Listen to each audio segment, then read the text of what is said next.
tema iman kita, tema bulan ini kita berbicara tentang step up. Katakan sebelahnya, step up. Kayaknya masih di alam pro ya saudara ya, masih. Coba bilang sebelah, step up. Ya, saya akan memulai khotbah saya hari ini. Saya akan cerita dengan sebuah cerita. Ya. Bapak Ibu di Afrika, ya di hutan Afrika, orang-orang Afrika itu kalau mau menangkap monyet, ya mereka itu perlu yang namanya melakukan sebuah jebakan karena monyet-monyet ini mau dipakai untuk penelitian, jadi monyet ini harus ditangkap hidup-hidup. Monyet ini bisa dipakai juga untuk sirkus, jadi mereka harus menangkap monyet ini hidup-hidup. Jadi apa yang mereka lakukan? Mereka akan taruh ya kacang-kacang di sebuah botol yang panjang dan kemudian diisi kacang di dalam botol itu sehingga monyet bisa lihat. Dan kemudian dikasih pengharuman yang menarik perhatian daripada monyet. Dan botol ini ditanam di tanah. Dan monyet kemudian akan mulai mencoba mengulurkan tangannya untuk mengambil kacang-kacang ini. Nah kemudian ketika mereka monyet ini memasukkan tangannya, ya, monyet ini otomatis terjebak tangannya. Karena tidak bisa keluar karena tangannya menggenggam, karena pas sekali ukurannya dengan mulut botol itu, pas sekali ukurannya dengan mulut botol. Nah kemudian pemburu mereka karena tidak bisa bergerak karena tertanam di tanah, pemburu mulai menyergap monyet dan membawanya. Sebenarnya sederhana sekali buat monyet untuk melepaskan diri. Gimana caranya? Melepaskan kacangnya dan dia lepas. Nah cara pemburu melepaskan monyet ini, karena monyet ini begitu serakah dengan kacangnya, dia tidak mau, dia lebih sayang kacang daripada nyawanya. Pemburu akan memukul siku monyet dan akhirnya terlepas karena sakit dan akhirnya tangannya lepas. Ya, tapi monyet ini karena lebih sayang kacang daripada nyawanya, ya dia tidak mau melepaskan. Nah, bicara step up itu bicara tentang bagaimana kita juga kalau mau masuk ke dalam level yang lebih tinggi, kita mau melepas beberapa hal dalam hidup kita untuk mendapatkan hal yang lebih bernilai. Amin. Nah nanti kita akan balik ke cerita monyet ini. Oke, ya satu bulan Mei ini kita akan belajar bagaimana kita mengambil langkah iman kita masuk ke dalam level yang lebih tinggi lagi untuk mempercayai Tuhan dan lebih lagi sehingga kita boleh melihat mujizat demi mujizat. Berapa banyak yang mau melihat mujizat? Angkat tangan. Tuhan kiranya akan mencatat tangan-tangannya. Oke? Mau lagi saudara kasih kesempatan, siapa yang mau melihat mujizat? Ya. Oke, kita bisa belajar daripada kisah bagaimana Simon Petrus mengalami step up di dalam hidupnya. Bagaimana dia boleh mengambil sebuah langkah iman yang radikal, ya, dan membuat dia mengalami perubahan yang sangat total, sangat radikal di dalam hidupannya, yaitu Simon Petrus. Mari kita baca di firman Tuhan di Lukas pasal 5 ayat 1 sampai 11.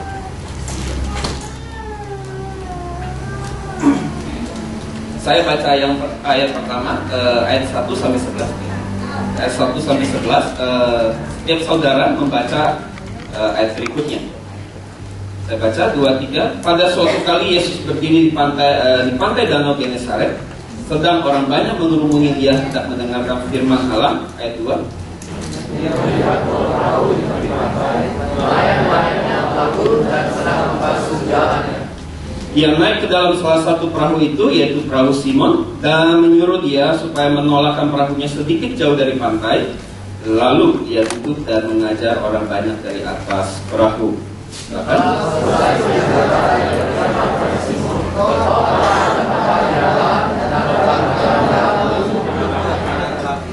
Simon menjawab, "Guru, telah sepanjang malam kami bekerja keras dan kami tidak menangkap apa-apa. Tapi karena engkau menyuruhnya, aku akan menebarkan jala juga." Silakan.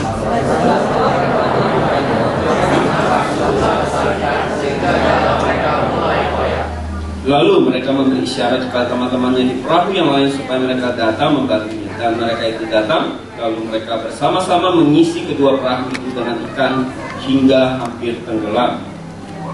Silakan.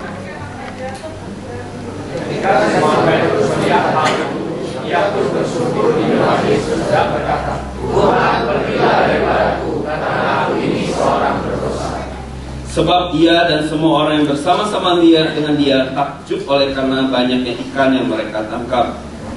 Dia juga Yakobus dan Yohanes, anak-anak Zebedius, ketika menjadi teman Simon. Kata Yesus kepada Simon, "Janganlah takut, mulai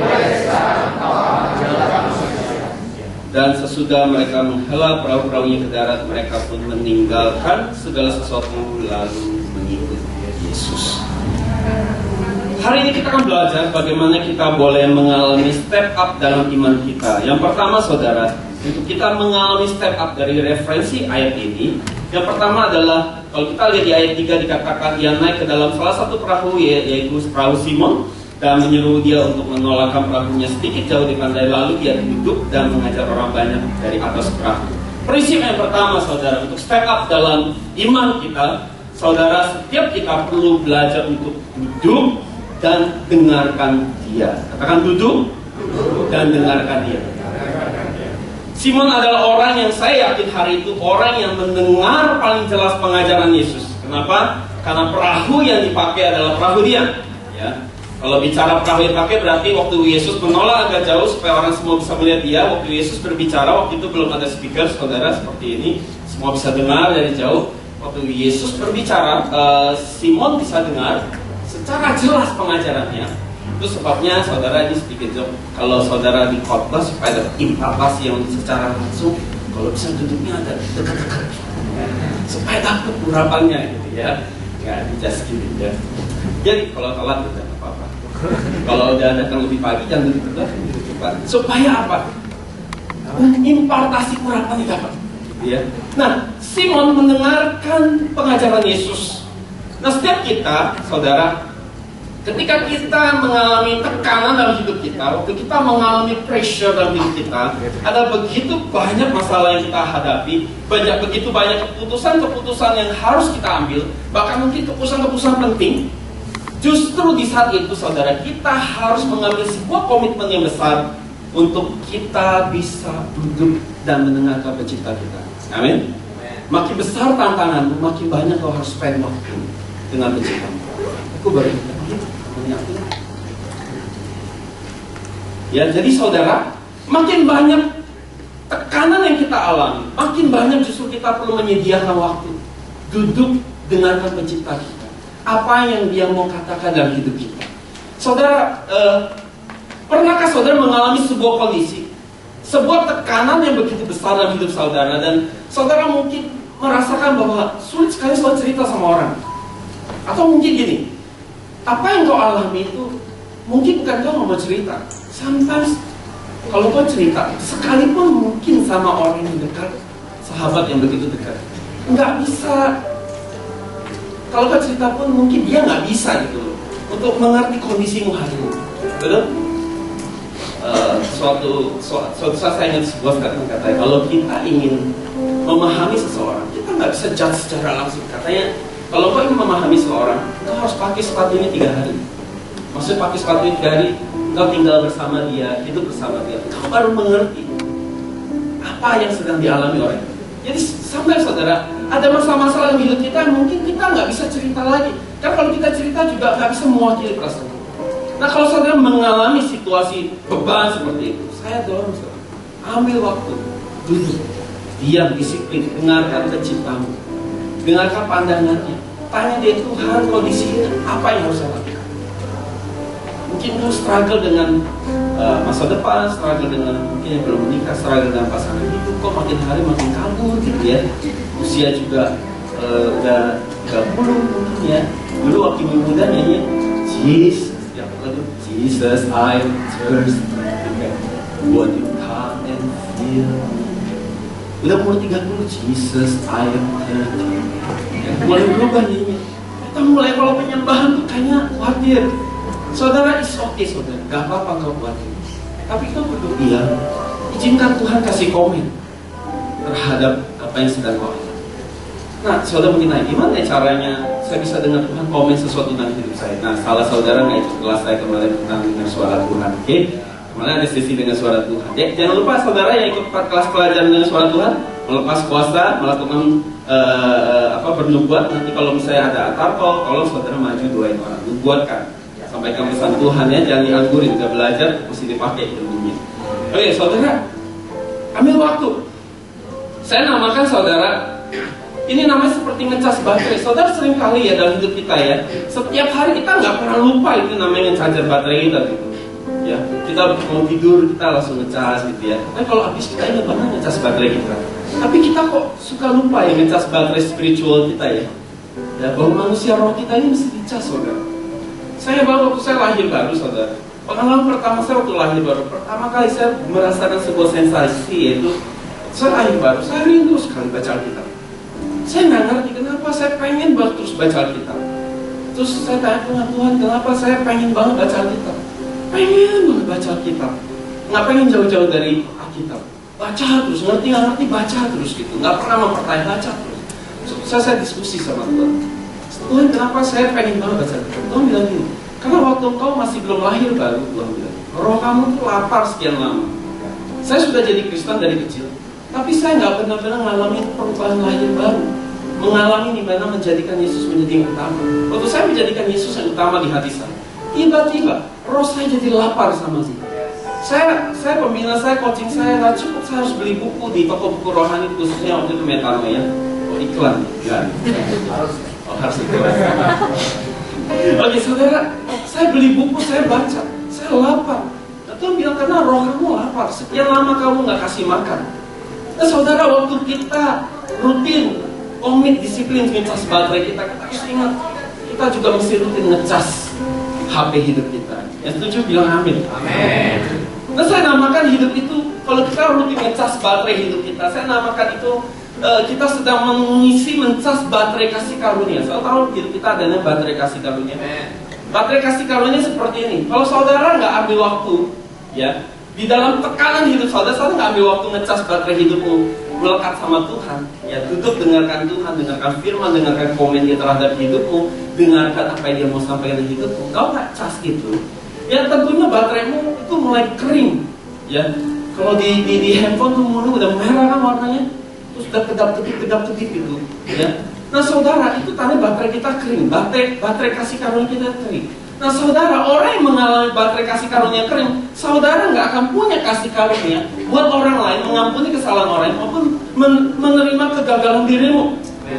Karena ketika engkau kering, kamu juga kering, saudara.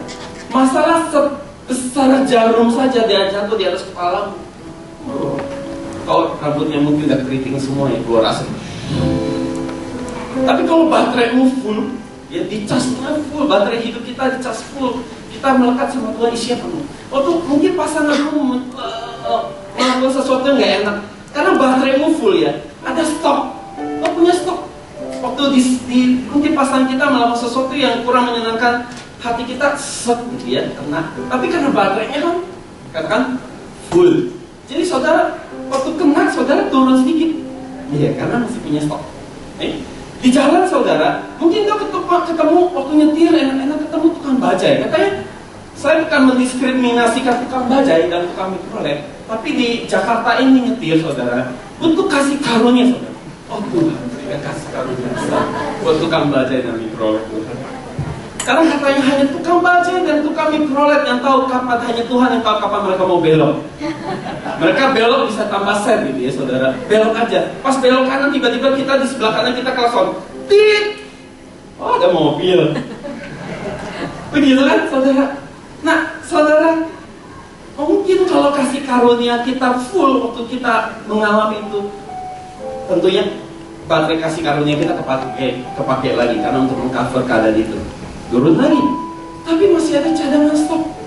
Ya saudara, di tengah jalan bannya bocor. Aduh, bocor ban, bocor nggak sekali, 3 kali bocor lagi, ditambah jalan lagi bocor lagi. Kasih karuniamu kepake lagi. Tapi kalau misalnya kering, saudara, hal sekecil apapun pasti emosional kita terganggu. Soalnya saudara, saya tahu begitu pentingnya. Saya harus disiplin hidup saya. Makin banyak beban, makin banyak jadwal yang padat, makin banyak saya harus cas. Karena saya butuh baterai kasih karunia. Setuju bilang amin. Ya saudara, duduk dengarkan dia. Tanya pendapat dia tentang apa yang harus kita lakukan. Yang kedua saudara, pinjamkan perahu kita. Tadi dikatakan bahwa Yesus waktu dia mau mengajar, dia melihat ada 2 perahu. Dan perahu siapa yang dipilih? Perahu Simon.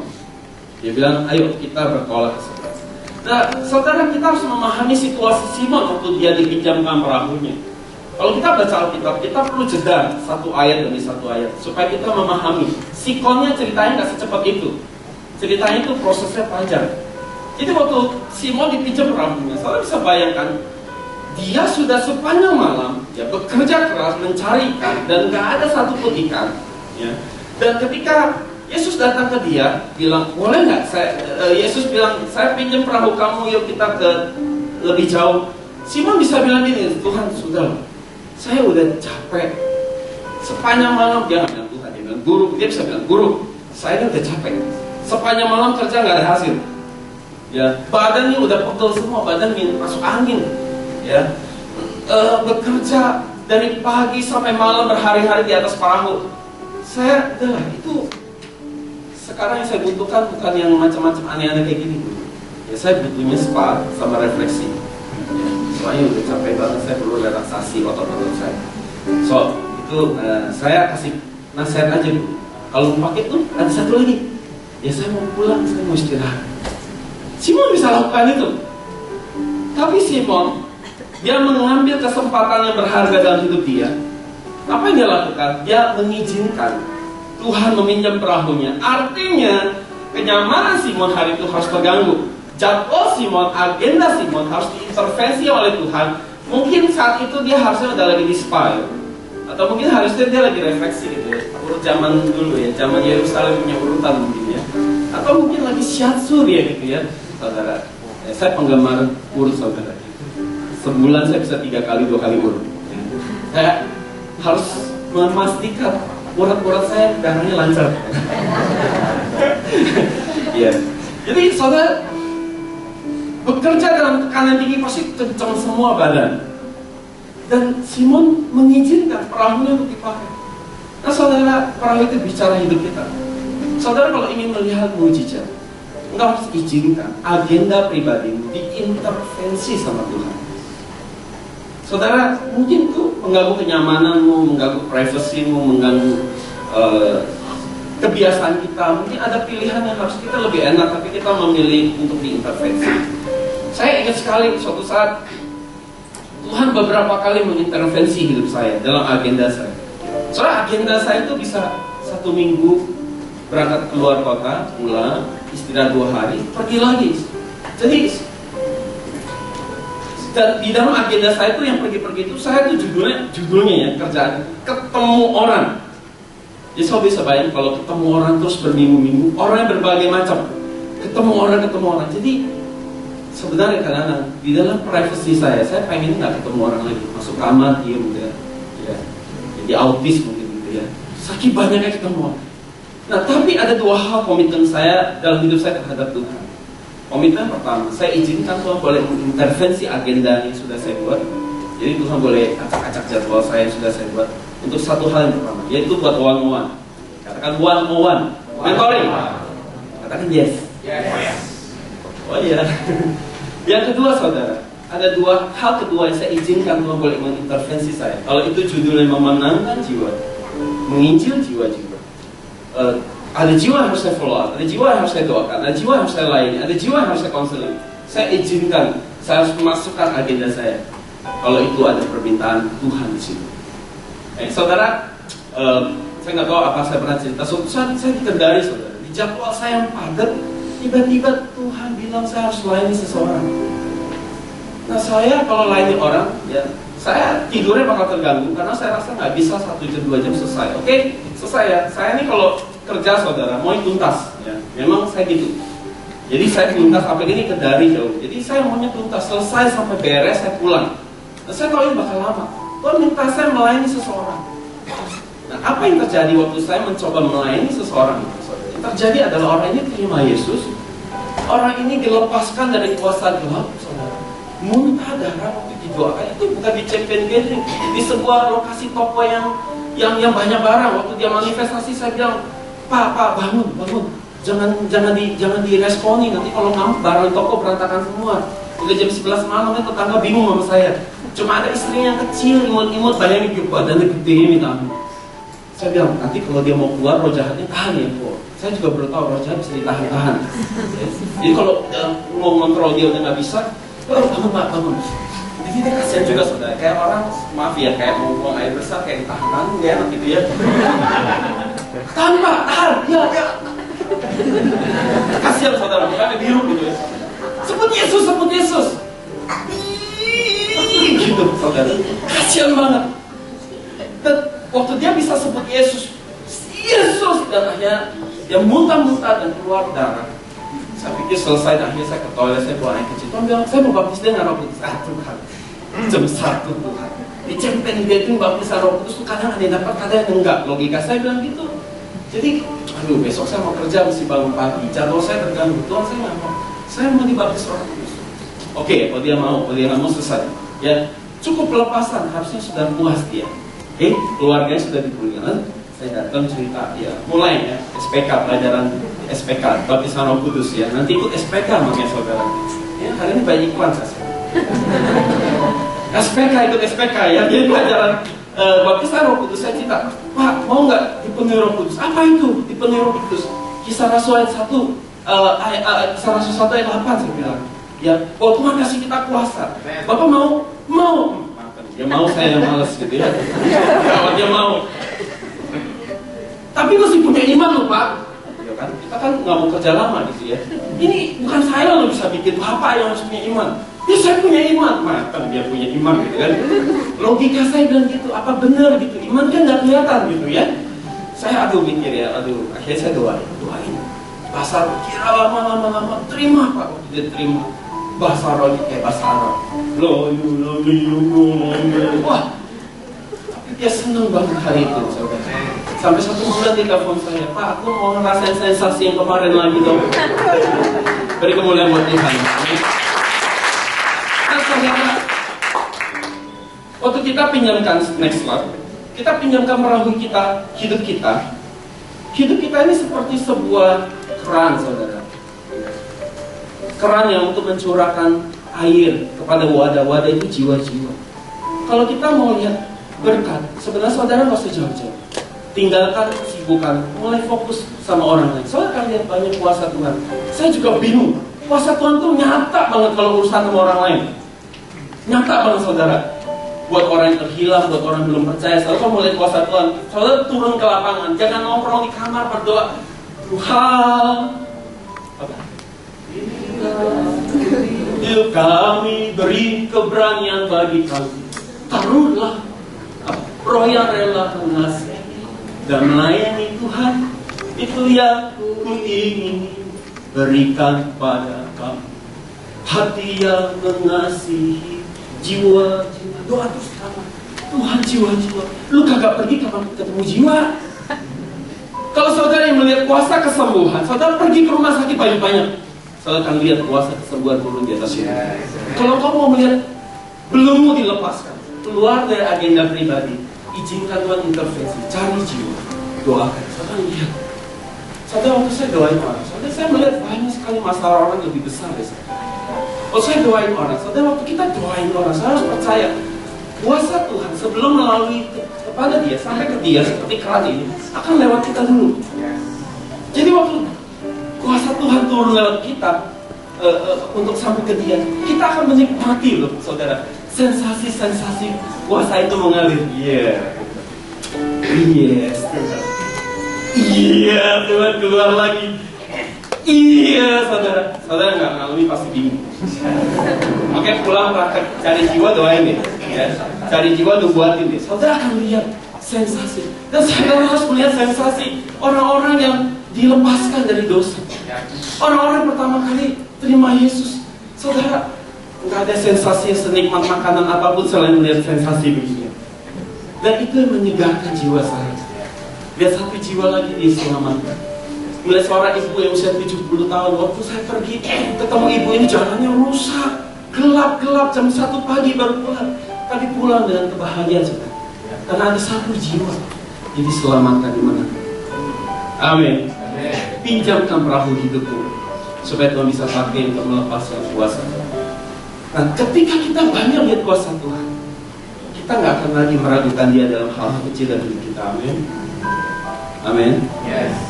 Setuju bilang amin? Amin. Yang ketiga, saudara,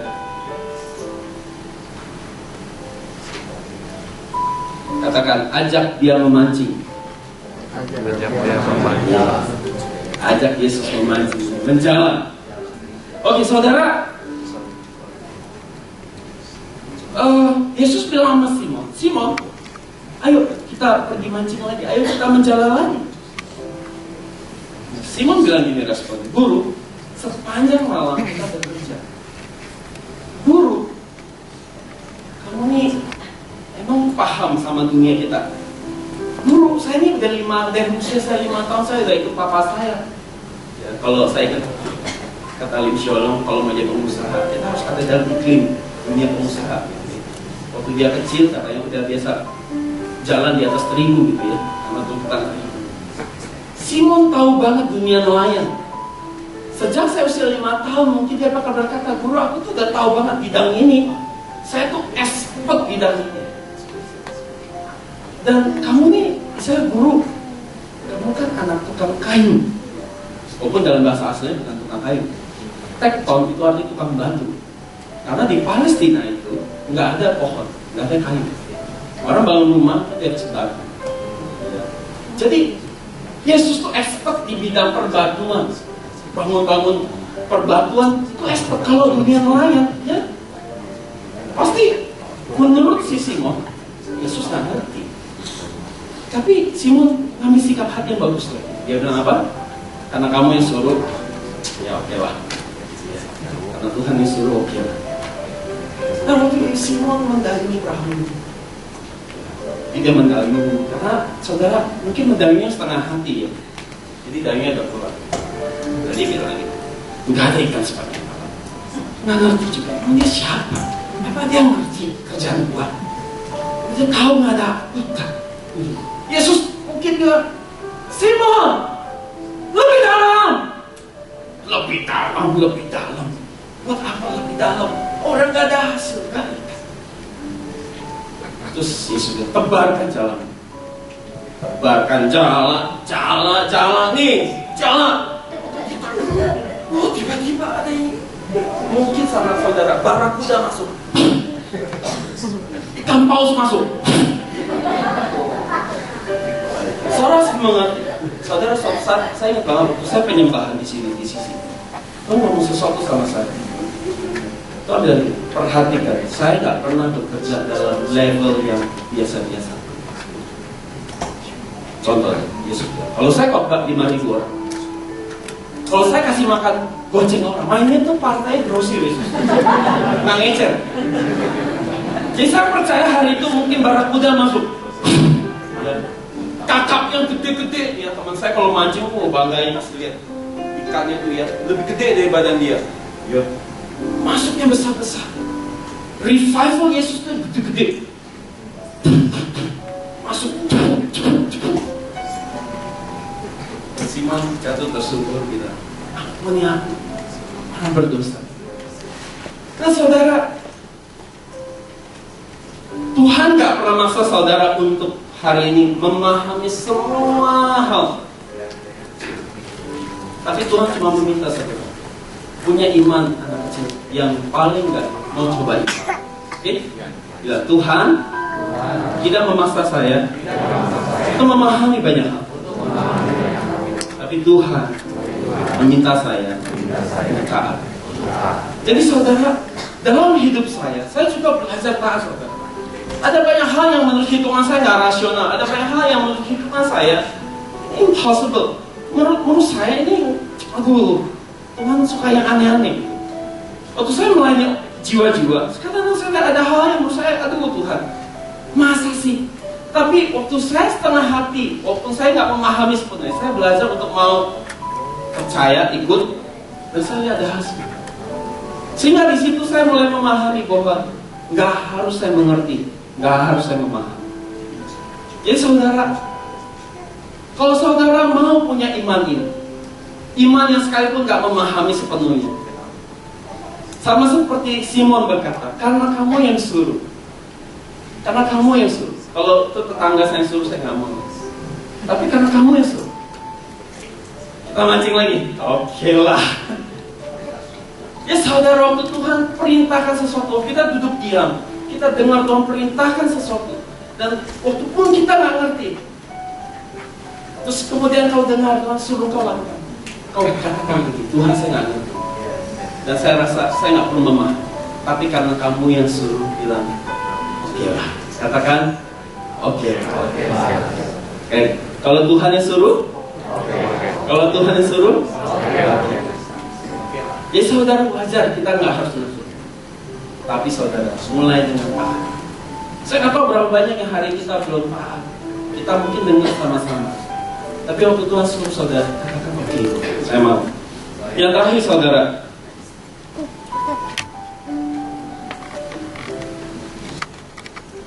tinggalkan jalanmu. Saudara, ada 4 fase kalau kita perhatikan. Simon dibawa ke dalam fase yang terus makin dalam. Pertama dia dengar, kedua dia harus pinjamin perahunya. Fase ketiga dia harus berani ambil langkah iman waktu dia nggak ngerti, dia harus pergi mancing, dia harus pergi mencari ikan sama Tuhan, dan terakhir dia harus meninggalkan jalan. Yesus bilang gini sama Simon. Waktu dia jatuh tersungkur, dia bilang, wah Tuhan. Pertama dia bilang dia guru, tapi waktu dia lihat mujizat dia bilang Tuhan. Jadi beda ya. Tadi lihat cuma guru, master, orang hebat, orang pintar, tapi yang terakhir dia bilang Tuhan, ya, aku ini orang berdosa, ampun ya. Lalu Yesus bilang, Simon, jangan takut. Hari ini kamu akan aku jadikan penjalan manusia. Simon, yang kamu lihat itu baru hal-hal yang biasa. Itu hal-hal yang kamu akan lihat lebih banyak lagi, hal menarik, hal-hal yang dahsyat kalau kamu ikut. Tinggalkan pekerjaan. Nah saudara, ceritanya kan gak secepat itu. Mungkin waktu Simon lihat hal yang dahsyat, hal yang spektakuler, wah, dia expect, wah saya mau ikut Tuhan ya. Yesus bilang, Simon, kalau saya mungkin dialognya gitu, Simon, jangan takut. Tinggalkan jalan. Yes, saya mau. Para kuda masuk. Mulai hari ini jangan lagi jadi penjalan. Yes. Aku akan jadikan kamu. Kalau di Jeddah nggak langsung Yesus kasih tahu. Aku akan jadikan kamu. Kita kan nggak baca cerita penjalan manusia kan cerita. Waktu Yesus bilang, aku akan jadikan kamu. Itu kan kasih tanda titik-titik. Wah, pernah dengar pertanyaan question. Simon berharap cemas. Pejabat? Menteri? Karena semua orang berharap Yesus akan jadi next raja. Karena mereka terjajah dan mereka sengsara. Jadi boleh lah ya, bangga juga kalau jadi raja kan, kita pengen jadi asisten raja, jadi apanya gitu kan ya. Jadi kacungnya juga mungkin gaji gede juga gitu kan. Ya saudara, waktu Yesus bilang, aku akan jadikan kamu Simon, nunggu gitu ya. Apa nih? Bukan jadi apa nih? Penjala manusia. Lalu Tuhan, itu profesi apa lagi yang baru ya? Penjala manusia. Saya belum pernah dengar sih Tuhan. Nggak ada yang lebih bagus gitu. Ya. Nggak ada yang lebih keren gitu. Penjala manusia itu masa depannya cerah nggak ya Tuhan ya? Penjala manusia. Kira-kira ngapain Tuhan? Orangnya gitu. Simon bingung. Terus Yesus dengan santainya, maka tadi saya bilang kan Simon, jangan takut. Jangan takut. Percaya saja. Saudara, kadang-kadang ikut Tuhan seperti ini saudara. Yesus seperti bilang sama Simon, Simon, mari ikut saya. Aku akan bawa engkau melihat begitu banyak hal yang menarik dalam hidupmu. Begitu banyak hal perjalanan akan begitu indah. Asal kamu mau mengikut aku untuk sebuah masa depan yang gak pernah kamu akan aku kasih tahu. Saudara, gitu kan itu Tuhan. Tuhan, kita datang Tuhan. Kemana aku harus pergi? Percaya saja. Percaya ngapain Tuhan? Oh, percaya saja. Kan Tuhan kalau ngomong gitu ya, ngambang, abstrak, nggak pernah terlalu tajam. Percaya. Simon harus belajar percaya sama Tuhan. Itu sebuah masa depan yang tidak jelas, tidak pasti mau dibawa kemana. Tapi Simon, dia mengambil sebuah keputusan apa? Walaupun saya yakin itu berat buat dia. Ada sebuah kepastian dalam karir dia paling enggak dia akan jadi pencipta pabrik sarden. Karirnya. Karena paling enggak dia akan menjadi pencipta omega 3 fish oil. Dan dia bisa patenkan, royaltikan omset itu ya, sebagai sebuah royalti buat dia. Dia bisa menjalankan itu pilihan yang mungkin banding setir memulai dari nol itu gak gampang. Tapi dia mengambil keputusan, berani untuk meninggalkan jalan dia dan ikut Tuhan. Sampai ikut Tuhan butuh iman seperti anak kecil. Saya ingat cerita bagaimana Yesus, ada anak kecil datang kepada Yesus, murid-murid melarang, dan Yesus bilang, no, biarkan mereka datang. Yesus mengambil anak itu, Yesus lempar ke atas, Yesus tangkap lagi tentunya. Nah, dilempar di rumah, lempar, peluk, cium. Dan Yesus bilang, jangan, mereka ini mempunyai kerajaan surga. Maksudnya apa? Kalau kita punya iman seperti anak kecil, kita punya iman kerajaan Allah, kita bisa melihat mujizat terkadang. Kadang-kadang dibutuhkan iman anak kecil untuk mempercayai Tuhan. Sekalipun kita mungkin tidak melihat sebuah kejelasan, Simon memilih meninggalkan jalan, mengikut Yesus buat masa depannya tersembunyi, dia tidak pernah lihat. Tapi Simon, dia percaya, dia lihat bagaimana 3.000 orang bertobat hari ini. Bagaimana dia boleh melihat mujizat demi mujizat tersebut. Nah saudara, balik ke cerita monyet itu, saudara. Sometimes kita harus, kalau kita mau step up iman kita, sometimes kita akan minta sesuatu yang buat kita berhenti. Saudara, kalau tangan kita terisi sesuatu, memegang sesuatu, tangan kita hanya bisa pegang satu hal, untuk menerima mujizat, itu menerima kuasa Tuhan. Kita harus berani kalau Tuhan minta lepaskan, tangan kita kosong, Tuhan bisa isi yang lain. Tapi kalau kita nggak mau lepaskan, kita masih pegang terus, mungkin itu hubungan kita dan seseorang, mungkin itu bicara karir kita, mungkin itu bicara kebiasaan kita, mungkin itu bicara hobi kita, atau keterikatan kita sama dosa, kita pegang terus. Kita nggak pernah punya opportunity lihat mujizat itu turun di atas tangan. Dan sampai kita ngetawain monyet Afrika yang blow out gitu, nggak mau lepasin kacang, nuker sama nyawa. Mungkin kadang-kadang kita juga bisa bikin nggak mau lepasin kacang kita, padahal kita mau dapat nyawa. Firman Tuhan berkata apa? Orang yang mengasihi nyawanya dan kehilangan nyawanya. Saudara, saya mau tutup dengan sebuah cerita. Bukan cerita, ini sebuah kisah saya. Saudara, waktu kita ikut Tuhan, saudara, ada pengorbanan yang akan Tuhan minta. Oke? Saya harus mengerti. Banyak orang bilang, saya mau lihat Tuhan. Saya harus mengerti, orang lihat Tuhan pasti mati. Itu sebabnya saudara kalau lihat kabutnya saja, saudara pasti udah jatuh. Maka saudara bingung, kok orang doa bisa tumbang. Itu bukan Tuhan sepenuhnya, itu baru aromanya doang, saudara. Kalau benar Tuhan datang, saudara kita mati semua karena nggak kudus. Tapi setiap orang mendekat sama Tuhan akan mengalami kematian. Kematian terhadap kedagingannya, kematian terhadap egonya, kematian terhadap dosa. Jadi saudara, itu sebabnya bangsa Israel waktu dibilang, naik, ikut aku, Musa bilang, ikut aku naik ke gunung. Masa saya nggak mau, kamu aja. Jadi kalau kamu mati sendiri. Jadi kalau kamu hidup, kasih tahu kita. Ya, maka pintar-pintar, kasih tahu kita dong. Subkon, outsourcing pesan Tuhan, dia ngomong, nanti kami kita. Karena orang yang mendekat sama Tuhan pasti mati, mengalami kematian. Ada harga yang harus dibayar, ada hak yang harus ditukar. Nah, suatu saat saya ingat banget, dulu sekali, waktu saya lahir, Tuhan minta beberapa hal dari hidup saya. Tuhan minta lagu Alice Cooper saya buang. Tuhan minta lagu Metallica saya untuk dibuang. Tuhan minta film porno saya untuk dibuang. Tuhan mulai minta, minta ya, saudara, kita percaya sama saya. Saya tuh suka main basket, saudara. Menjiwai sekali permainan basket, sampai menjadi primadona di lapangan. Iya saudara, benar, believe me. Kalau saya datang ke lapangan semua berebut ya tim saya. Saya tuh bisa jump shoot saudara. Di sisi paling kanan saudara. Di sisi paling kanan itu nggak ada matinya. Kata orang nggak ada matinya lu, kecuali tombak bermati. Saya pernah saudara ngalamin jump shoot saudara, didorong dengan kasar, jatuh. Waktu jump shoot, jatuh. Boleh masuk. Emang ada matinya saudara? Saudara, kenapa bisa seperti itu? Practice make perfect.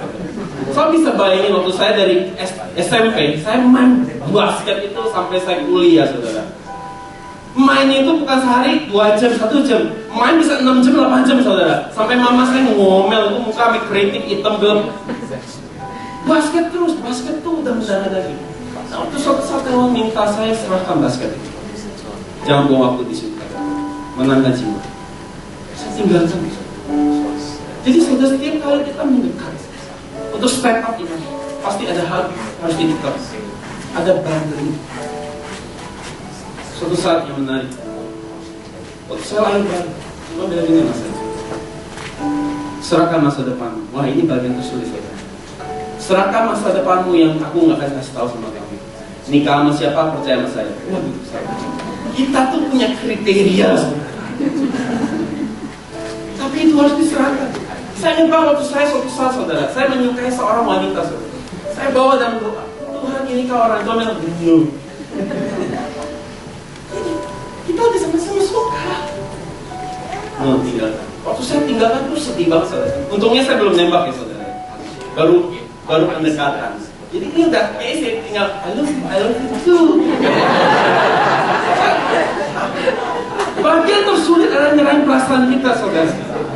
Dan Tuhan minta saudara. Tuhan minta dan saya harus kasih. Oke, saya kasih. Dan waktu saya kasih, Tuhan bilang, serahkan masa depanmu, serahkan nyawamu. Kalau aku minta nyawamu buat sebuah pekerjaan misi ataupun penginjilan, aku minta serahkan.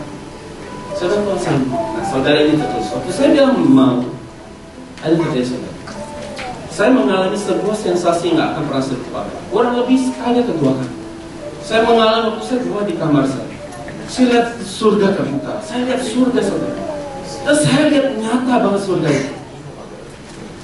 Dan Tuhan bilang gini, nah kamu tahu kenapa beberapa orang gak bisa lihat surga? Karena di hatinya masih ada harta dunia. Kalau dia berani tukar harta surgawi dengan harta di surga, dia akan lihat juga sama seperti yang kamu lihat. Dan hati saya nggak suruh saudara tinggal dengan karir jadi misioner, no. Tapi maksud hati kita ada di mana? Hati kita ada di perkara dunia atau di perkara surga? Kita tentu harus berkembang, kita harus level kita harus baik di dalam dunia ini. Tapi hatinya positioning apa? Memperkaya diri atau memperluas kerajaan Allah. Nah, waktu saya lihat itu saudara, pengalaman itu saya lihat nyata sekali. Saya lihat malaikat, saya lihat harta di surga, saya lihat jalan di surga. Itu real banget hari itu. Hari itu ya, kalau sekarang kita lagi lupa sih saudara. Tapi hari itu real banget. Nah, saudara, tibalah saat kita mulai Tuhan, ada harga harus dibayar, betul? Harus dibayar harga, ya kita harus sediakan waktu, harus keluar duit kadang gitu ya, harus ditolak, ada harga harus dibayar. Nah saudara, tapi saya ingat surga itu nyata. Saya tahu mahkota apa yang sedang menanti saya. Saya kali masukkan. Tapi itu dimulai dari sebuah pengalaman menukar sesuatu, menukar itu. Hari ini saya boleh berkata, Tuhan boleh minta apapun. Asal Tuhan yang ngomong ya, jangan saudara yang ngomong loh ya. Kalau Tuhan yang ngomong, nah nyawamu, yes bos. Nah, hartamu, yes sir. Karena saya tahu apa yang sedang saya lagi mau tukar. Saya sedang menukar sesuatu yang lebih berharga. Maka ada firman Tuhan katakan apa? Ada satu orang menemukan harta, dia menjual seluruh harta yang menukar dan kerajaan. Hanya orang yang berani menukar itu. Salah kalian, the heavenly story sudah bisa. Mari kita datang pada Tuhan.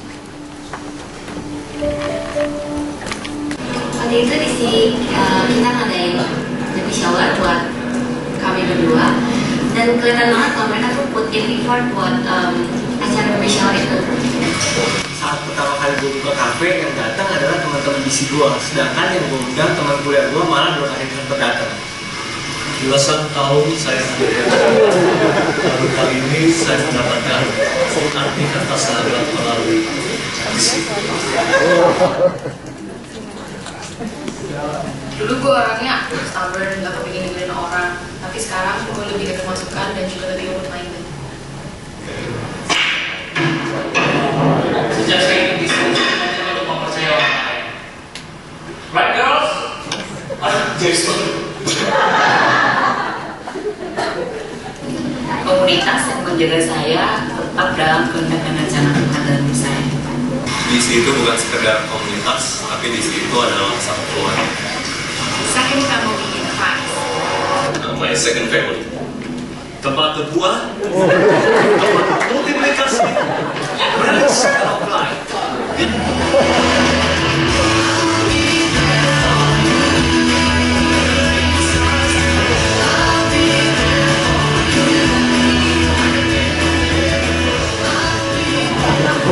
Okay, 1, 2, 3. How to be the coolest DC on earth? Just join our DC, guys. It's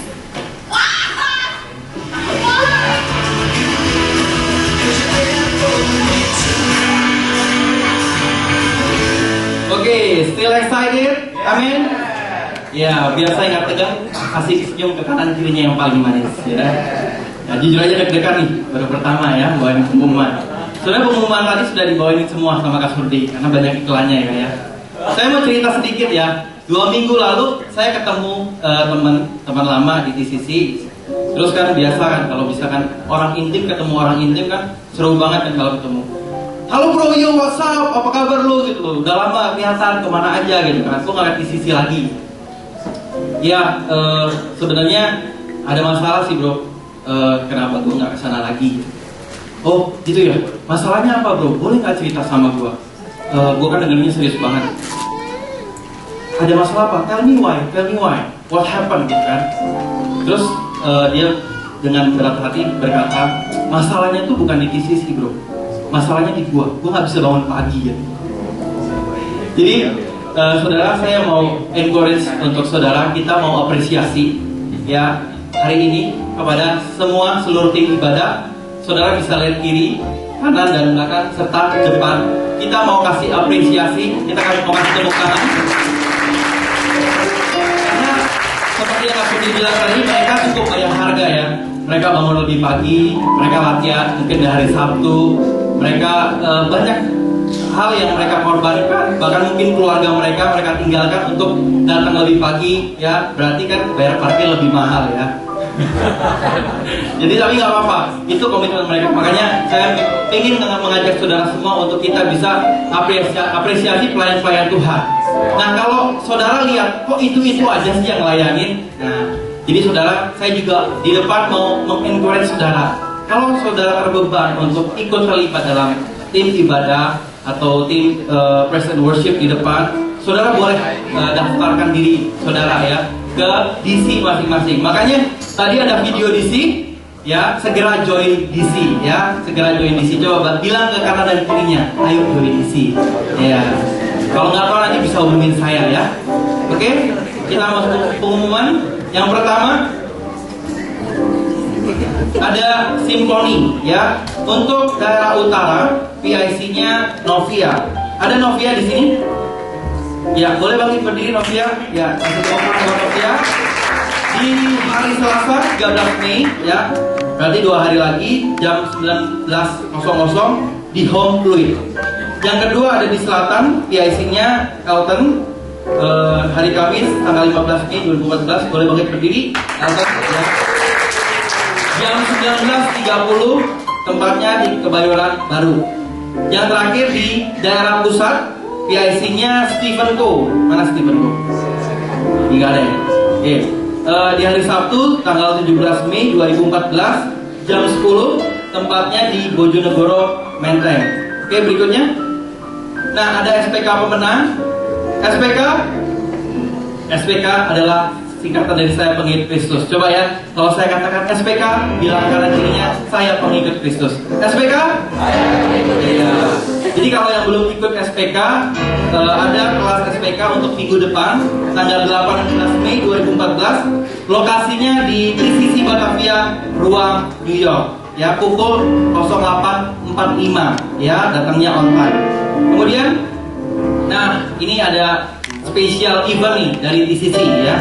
Ada Worship Awakening, ya, judulnya Grace Unbound, ya, di tanggal 29 Mei 2014 jam 10 pagi, ya. Tempatnya di TCC Batavia, ya, tempatnya di sini ya. Oke, bilang kanan kirinya, datang ya, datang ya. Oke, berikutnya. Nah, ini saya mau undang Kak Surdi untuk memimpin persembahan kita. Kalian doa penutup. Berikan sekali tepuk tangan untuk Kak Surdi yang sudah menyampaikan firman Tuhan secara luar biasa. Thank you.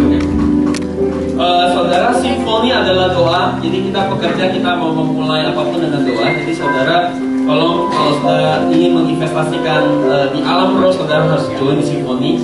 Kemudian saudara nanti di acara yang praise itu nanti di tanggal 29 kita akan di sini akan full, kita akan nyembah Tuhan, sharing, menyampaikan pesan Tuhan, menyampaikan nubuatan. Jadi saudara, kalau saya mendorong saudara bisa datang untuk kita sama-sama bisa menyembah full worship saudara. Kita menyembah sama-sama dekat dan intim sama Tuhan. Amin. Nah, mari kita baca firman Tuhan. Saudara membawa persembahan, saya undang setiap kita boleh bangkit berdiri. Kita mau baca ayat ini sebelum kita memberikan persembahan. 2, 3. Camkanlah ini. Orang